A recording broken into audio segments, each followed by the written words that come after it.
3.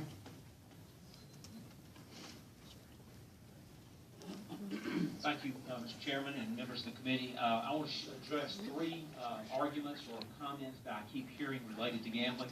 First of all, I hear it's either taxes or gambling. I want to remind you that gambling is a tax. In fact, it's the worst kind of tax.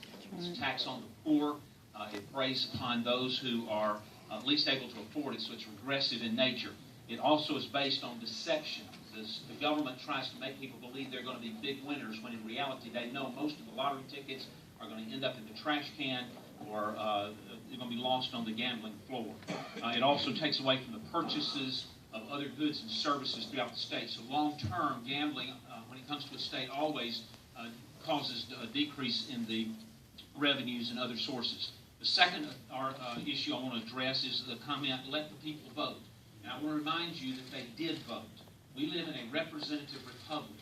You are elected to come and make the hard decisions that affect our state and our citizens. And if we're going to vote on gambling, then let us vote on the general fund budget, let us vote on the educational trust fund budget, let us vote on all the other issues that you deal with, including the earmarks and everything else.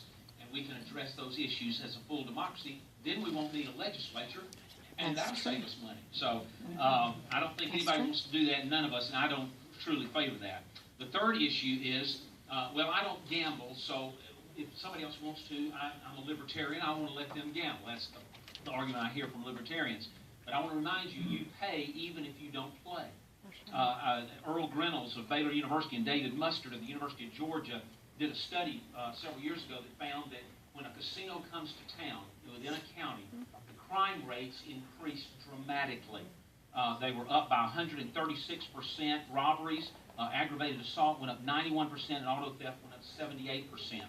Gambling supporters would argue that the higher concentration of people causes that, so they compared it to Orlando, Florida, and Branson, Missouri, Las Vegas, to those 2 tourist sites, and they found that compared to Orlando, Florida, crime rate per 100,000 visitors and residents in Las Vegas was 290% higher than in Orlando and 1,142% higher than in Branson, Missouri. Reynolds and Mustard conclude that even when using conservative estimates of the external social costs and using generous estimates of the benefits of casinos, the research suggests that the costs exceed the benefits. So you're not going to be making money.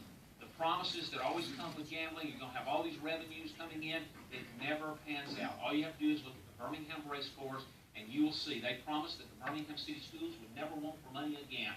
We all know how that's turned out. Every time you have to keep expanding gambling to keep more money coming in. So it makes the government, it makes you guys, the legislators and others, become dependent on the gambling revenues to the point that you're addicted to it, and you need that money to continue increasing. Thank you. I rushed this. Thank you, Dr. Godfrey. You did a good job.